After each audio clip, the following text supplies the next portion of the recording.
बुद्ध की अभिधर्म देशना। सोगत दर्शन या बौद्ध धर्म दर्शन का सूक्ष्म का विस्तृत निरूपण अभिधर्म संस्कृत अभिधर्म दर्शन में निहित है। बुद्ध ने अभिधर्म की चर्चा सर्वप्रथम अपनी माता महामाया को की, जो उन दिनों पार्थिव शरीर त्याग 33 देवों के लोक तानतन लोक में विहार कर रही थी।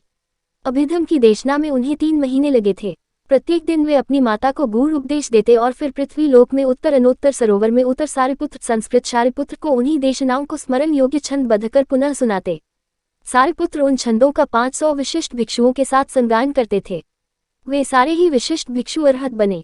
तत् अभिधर्म की गुरु शिष्य श्रुत परंपरा का समुद्भव हुआ, अर्थात बुद्ध ने सारिपुत्र को, सारिपुत्र ने भद्दजी को अभिधर्म देशना दी। इस प्रकार अभिधर्म देशना भद्दजी, सोभित, पियजी आदि से होते हुए महेंद्र सम्राट अशोक के पुत्र इत्य संबल पंडित तथा भद्दनाम के माध्यम से श्रीलंका पहुंची।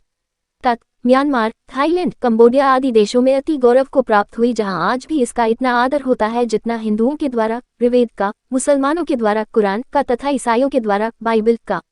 अभिधर्म का अर्थ अभिधम, अभि और धम, धर्म शब्दों के योग से बना है, जहां अभि शब्द अतिरेक या विशेष का द्योतक है तथा धर्म शब्द यथार्थ या देशना का परिचायक है। अतः परंपरा में अभिधर्म उन विशिष्ट धर्मों का परिचायक है जो निर्वाण या परमार्थ प्रतिमुख धर्म है, अथवा प्रज्ञानमल असानुचरा अभिधर्म, अभिधर्म कोश 1.2 अथवा वह शास्त्र जो निर्वाण मार्ग को प्रकाशित करता है। पाली परंपरा में भी उपर्युक्त विवेचना की पुष्टि होती है, जहां बुद्धघोष ने धम्म शब्द को साधारण देशना अर्थात सुत्त पिटक की देशनाओं के संग्रह के रूप में तथा अभिधर्म को अभिधर्म पिटक में संग्रहित विशिष्ट या अतिरिक्त धम्म देशना की सूक्ष्म विश्लेषणात्मकता के संदर्भ में प्रयुक्त माना है। देखिए ऊर्ध्वशालिनी 1.2 बिल्कुल ढीली है और न ही इतनी कसी कि जीवन की वीणा ही टूट जाए।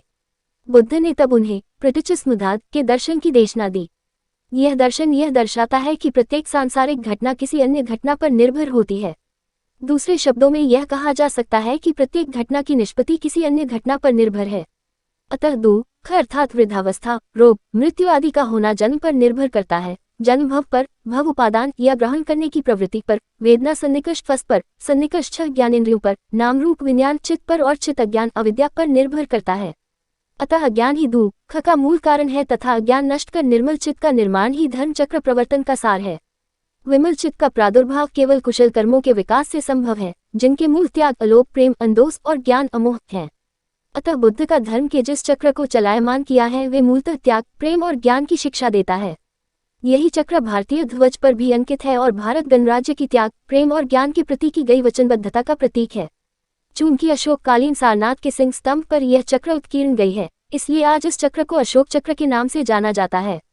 उपर्युक्त 4 सिंहों का स्तंभ जो चारों दिशाओं में सिंहनाद करते दिखाए गए हैं, वस्तुतः बुद्ध की उसी धम्मचक्र प्रवर्तन कथा को प्रतिध्वनित करते हैं।